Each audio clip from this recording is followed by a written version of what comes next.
Let's dive into today. And as I always say, things happen, something comes up, and it makes me think about what I want to talk about, right, with you guys. And I got to spend the last week and a half. I got to spend with clients, new clients, some new potential clients, and it was just awesome seeing what they've done, what they're doing, the teams they're building, the environments they're creating, the cultures they're building. Just absolutely incredible, incredible people.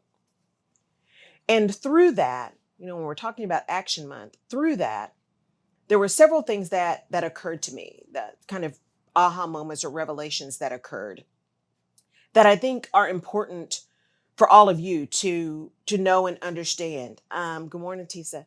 To know and understand is, we if you're in corporate or you've come out of corporate, there's just some real toxic corporate environments. And it doesn't have to be like big corporate. It could be a school system. It could be a nonprofit that's a large nonprofit. It just these organizations have created some real toxic situations. Toxic masculinity, right? Toxic entitlement, just places where people can't bring them their best selves to work, and where they can't actually do good work, where egos reign and power reigns, as opposed to true innovation, right, and leadership.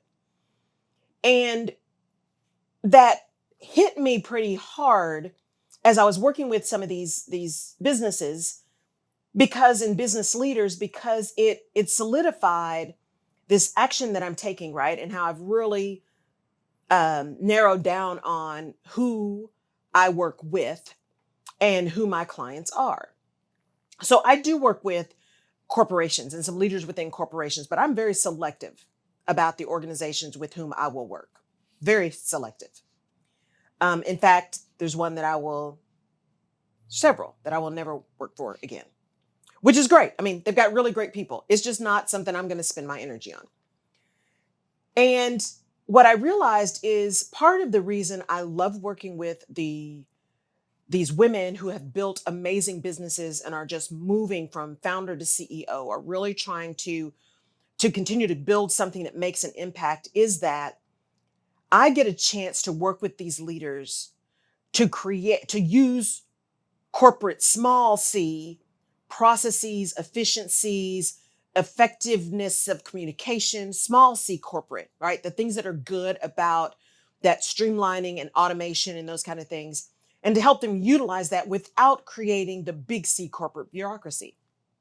That they actually get to create the ability to really understand and modify and build organizations that don't have that same kind of madness in them. It's incredible. It's incredible. They don't have to live with or create environments where people are more concerned about getting the next thing, therefore they'll do anything to anybody just to get the next promotion, versus doing good work, building great teams, having an organization where trust and integrity and honesty and all of those kind of things rule. Those are the things that lead, right? That was one piece of it that came up, is the beauty of being able to stay in that space and being able to work with those kind of people. The other thing was, after working with them and coming back home and being really exhausted, because I left it all on the floor, as they say, right? Left it all on the court. And I was pooped by the time I got home. And as I got started thinking about, what I was going to do for this week and things I was going to have make happen, and was looking back on the time in Atlanta that I had for my certification. And y'all know I feel weird about certifications, but my certification and the time with my clients and moving forward, just all the things, right? During my birthday month, looking for what the next quarter was going to bring. it also hit me that, hey, let me go back and read this human design thing that I had done. So it's another type of assessment that's pretty deep. And as I started reading it, it was saying things like, you're designed to love the work you do. One of your biggest lessons is prioritize your own excitement and satisfaction. This is not selfish. It's how you can have the most positive impact in the world and on the people around you, right? And I looked at that and I thought, hmm, that's that's interesting. Let me consider what that really means, right? And then further on, it talks about um, how I deliver, right, and using my intuition, and that in my wisdom, right, when I'm using my intuition, I'm tuned into it, and I pay attention to insights that I'm receiving. Remember, just a minute ago, I said things just come to me. That's how I create. I just have a gut. I've always had a gut, and that it's really important for me to trust my intuition because my intuition really does guide me. And then it talks about, you know, I can carry a lot of stress. I can carry and manage a lot of stress. Um, and it is important when I'm at my highest potential, right, that I have a consistent way of handling that stress. Because what that means is if I'm way too overwhelmed or not managing it, I can start making decisions based on what my mind's telling me versus what my tuition is telling me. Remember, I talk about people leading with your heart, but acting with your head. And for me, it is really understanding that intuition because my head, my mind, I can think myself into or out of anything. So making sure that intuition leads. So anyway, I'm reading through all of this report and what it's telling me is more and more and more in this year 6 of the business, as I'm really looking at moving into to action during this action month and my birthday month and this whole year, really kind of getting refocused on where and what and how and when, all of these things are aligning for exactly who I am and what this purpose is that I'm here intended to do and how I'm intended to do it. That the actions that I'm taking, if I will continue to take them, if I will let my intuition guide me and what's in my heart kind of guide me, what my gut is telling me is right, it all comes. And I've said before, sometimes, it's in that stillness that we get to what it is we're supposed to do. It's in that stillness that we get really clear on our purpose, really clear on why we're here and what we're supposed to do and where we're supposed to move. And so this week, in thinking about how we move and what we move, the piece of that is how is your action aligning clearly and definitively with who you are, right? It doesn't have to be some big old crazy action. It doesn't have to be some outrageous madness, but it does have to be connected to who you are. Because when we're taking actions and we're moving into places that really aren't who we are, really aren't what we're supposed to do, and they aren't really aligned with kind of our genius or our gut or our intuition, that's when it feels off. That's when things don't work. When we don't take that time to really listen and discern and be really clear on what it is we're supposed to be doing and how we're supposed to be doing it, we get a chance to move, or we take the opportunity to move and do things and execute on things that really aren't the thing. And we wonder why they don't work. We wonder why the thing that we really want isn't coming into fruition because we are not acting in a way that is completely aligned with who we are. So we can take action all the time, right? Baby steps, forward movement. And it's important to be okay with baby steps. And sometimes the action we need to take is taking a minute to be still and to understand and to recognize what it is that we are seeing and feeling and hearing, what it is that we are moving into and how we're moving into that and what action we're going to take. You know, as I am working with these clients who are just amazing. And I'll tell you guys a little bit more here in the end about working with me and some things that are coming up. And then what happened, over the weekend, or yesterday, over the weekend. God, my days are running together. Life, y'all, is really, really short. It's really, really short. Time passes really, really quickly, quicker than we even anticipate. And no moment is guaranteed, right? And as my friends and I were connecting yesterday when we'd heard this really, really awful news and devastating news and heartbreaking news, it was there were a couple things. One, there was this gratitude that we had not put off taking the action to just make the trip happen. That we hadn't put it off one more month. Because we were going to put it off another month or two, right? Because schedules are crazy and family stuff and all the things, right? And we decided not to. We just made it happen. We just said, know what? Here's what we're doing. Here's the weekend. Does that work for everybody? Let's just make it happen. And it was the best time. And I think we all needed it. We all needed it. I know I needed it, right? We all needed it. And so we decided to take action regardless of everything else that was going on. We just made it happen.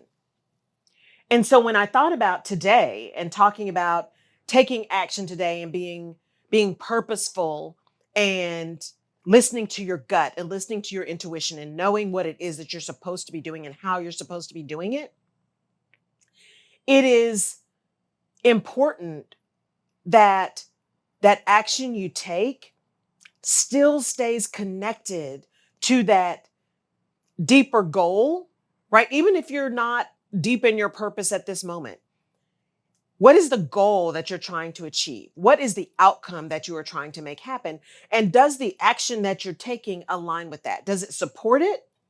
Does it move you towards it? Or does it move you away from it? How is that action connected to how you operate and at a deeper level, who you are, how you make decisions, how you connect with people? When I heard or read my report again and it talked about, really being mindful of the connections that you make because I can connect really easily. Now I am an introvert, right? I'm not saying that I enjoy all those connections. It's just that I connect really easily. And and yet it also said, be really discerning in some of those connections because some of them at the very beginning will seem really great and it's the right thing. It's the right person. It's right. But give it time because over time, that relationship will reveal itself to you. Over time, right? That project will reveal itself to you. When you're making decisions and moving into action, how do you make decisions? What's the kind of information that you need in order to function well and appropriately for you to get to where you want to be, right? I like to have clarity. Where I do well is when I have real clarity, when I'm able to think through a decision, think about all the possibilities, right? Proper prior planning prevents poor performance. I like having information. Knowing that it's important sometimes to go slow in order to go fast. I like gathering all the data or as much as I can and then moving with intent towards something. That's what I love to do. That's what makes me feel like I'm doing the right thing and moving in the right direction. And when I'm supporting people, that I'm doing the right thing because I'm gathering information and I'm asking them the same thing, right? And there are times when my gut just says no or yes. I don't know all the information yet. I don't have the nits, nats, details, but there's something that tells me, no, let's avoid that. Or let's give that a minute. Let's just sit on that, right? Really big decisions, big financial decisions in particular. Sometimes I'm an immediate yes, rarely. I'm not one of those that's easily sold to with scarcity, right? Oh, it's going to be gone in a minute. Better buy now, right? That's not usually me.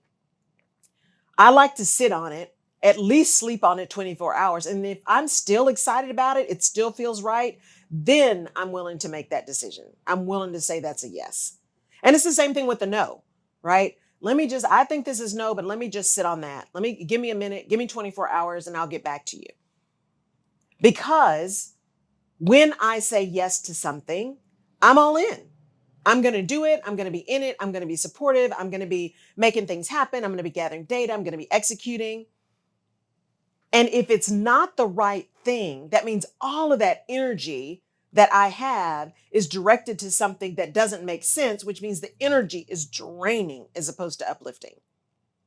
Right. And you heard me read in the beginning, it says you need to be doing stuff that excites you. And that's not selfish. I would say the same thing to you guys, right? Especially when you're an entrepreneur. If you are a founder and you've founded a business and you're really excited about that business, and then all of a sudden, as it gets bigger and bigger and bigger, you just lose kind of that excitement about it. Are you losing the excitement about the thing, or have you built something that really is no longer about the thing? And how can you take time to really discern with your mind, with your heart, with your gut, which one it is before you make a rash decision about leaving or starting or going, and before you sit in this place of just irritation and frustration? I know me, I get really frustrated if I have to spend most of my time doing stuff that either seems ridiculous or that I don't want to do, or that I feel like I have to do because I can't count on other people to do it well. I'm really sitting in frustration. It is not good for me or my psyche or the quality of my work to be sitting in there. But when I'm sitting with my clients and we're talking about their business and they are looking to streamline and be effective and move forward, those conversations all day long, I can have those. Even at the ends of the day, right?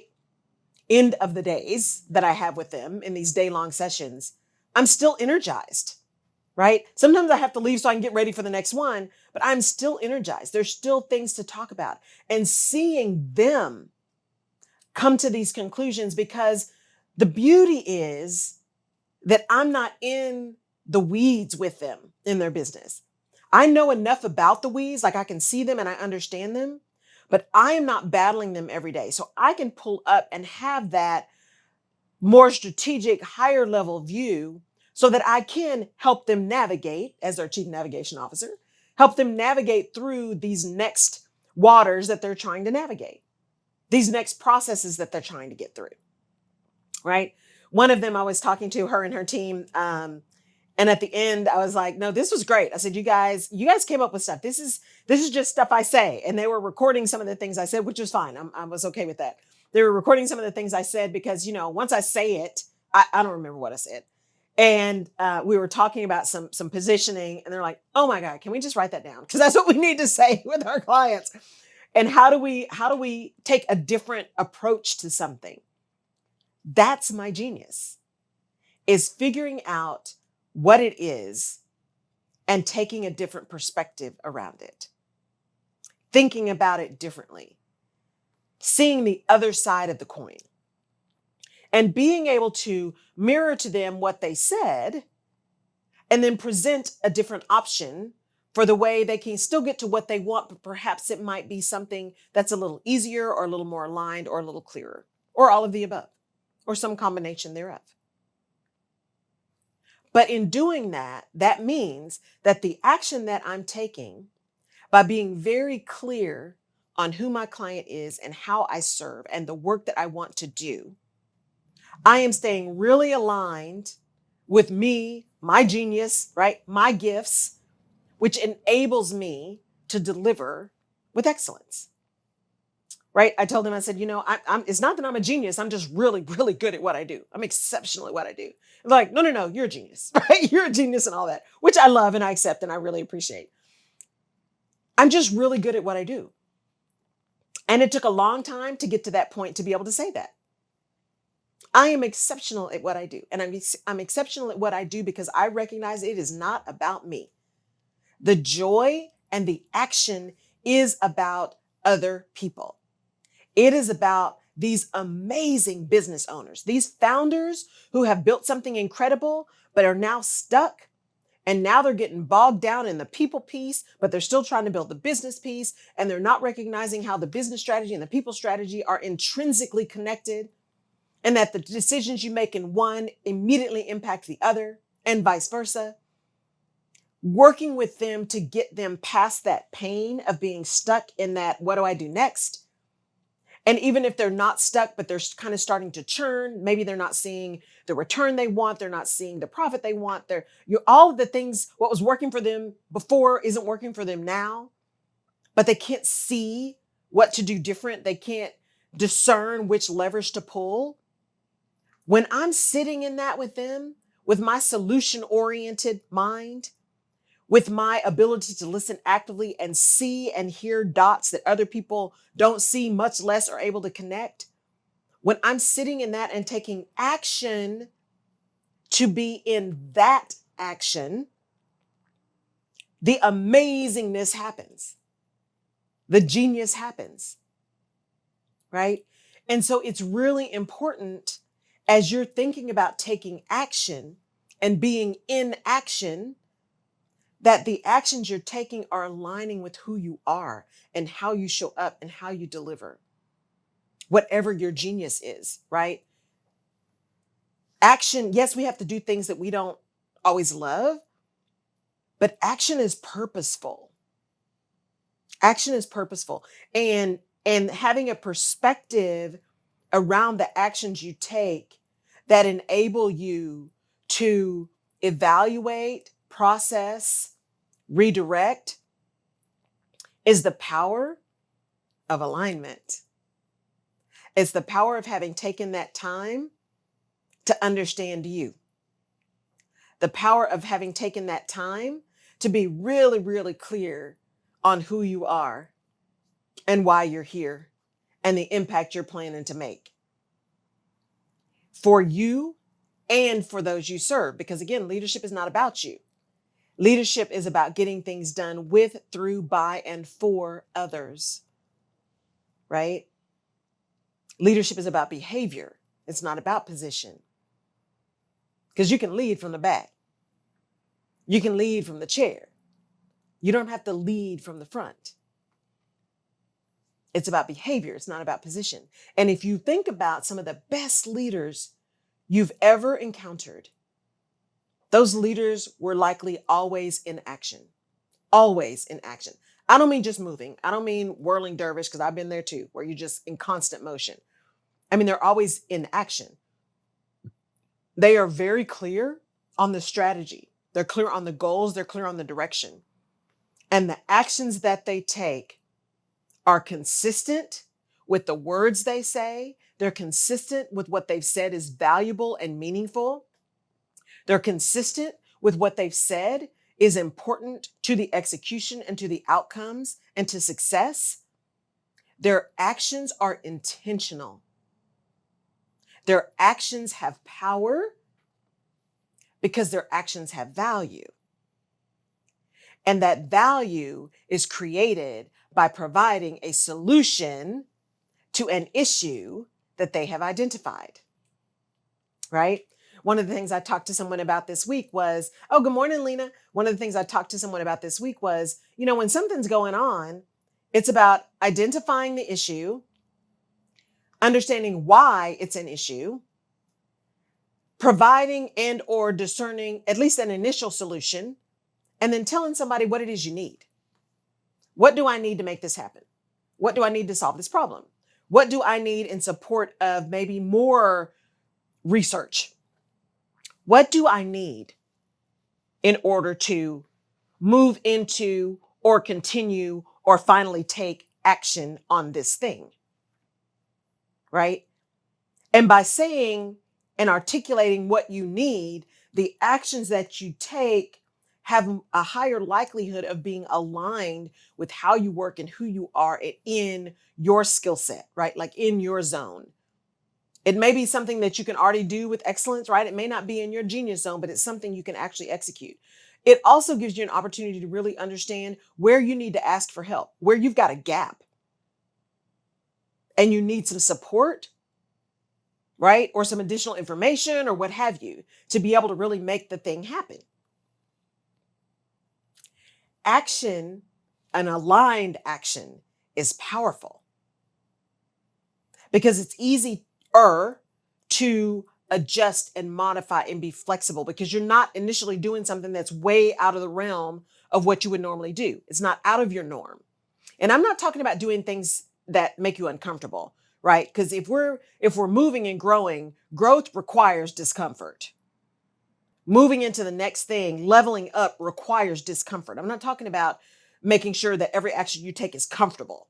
Because if it's comfortable, are you really taking action? Are you really moving? Or are you staying where you are? Right? Empowered action requires discomfort.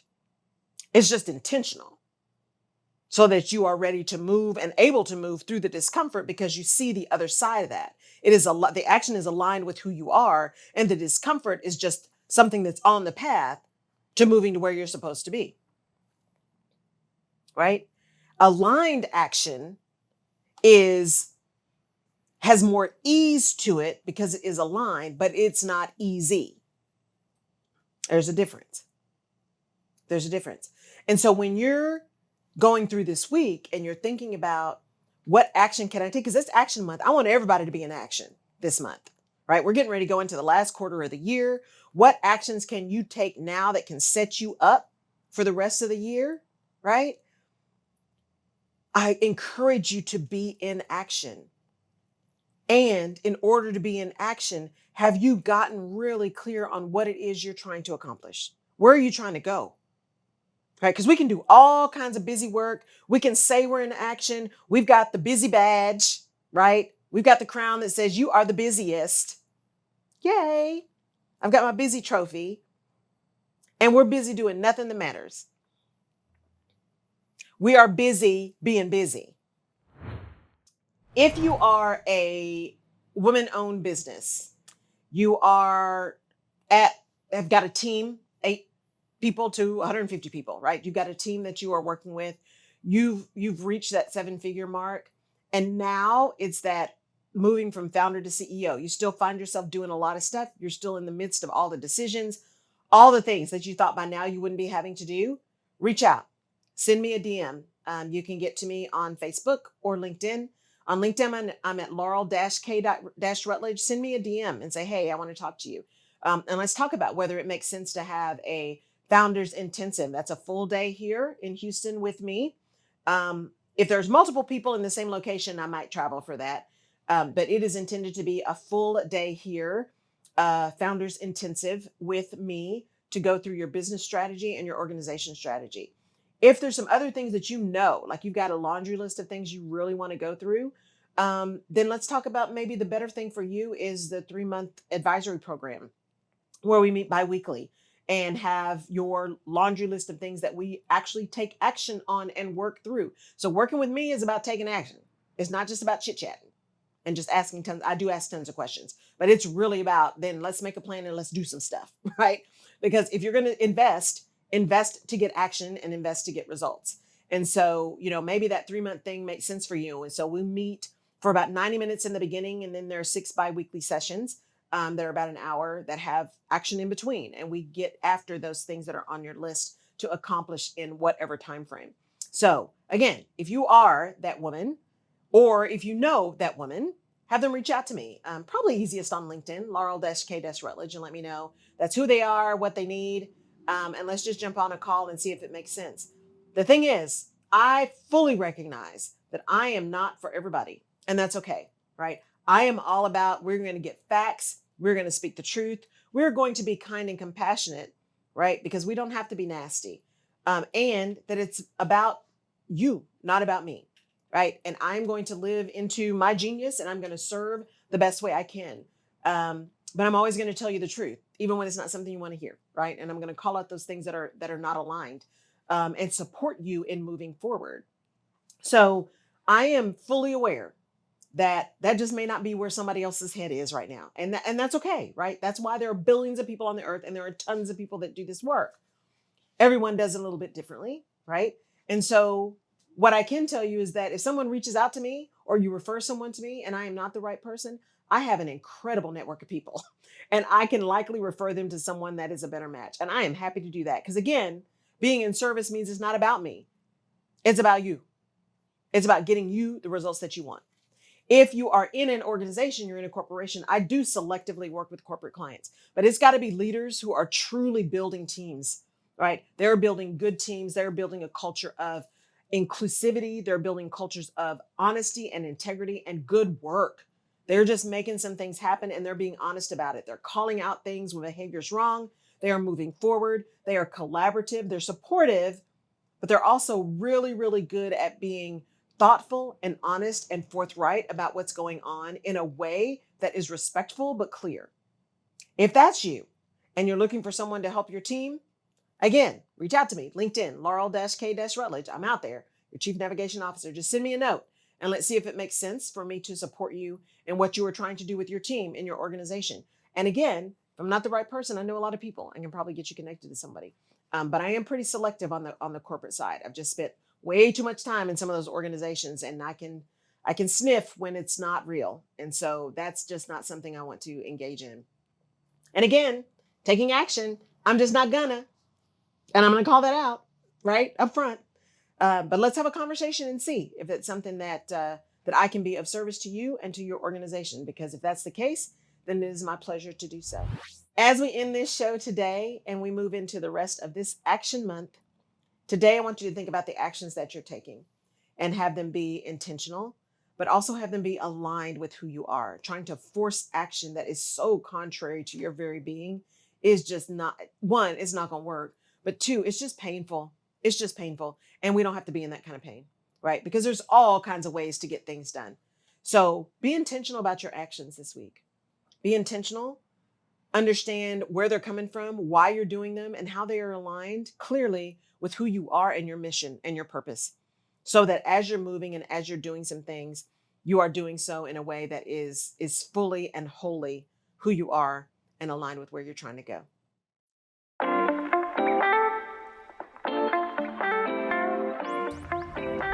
You have been listening to the Rutledge Perspective Podcast. Thank you so much for downloading and for connecting.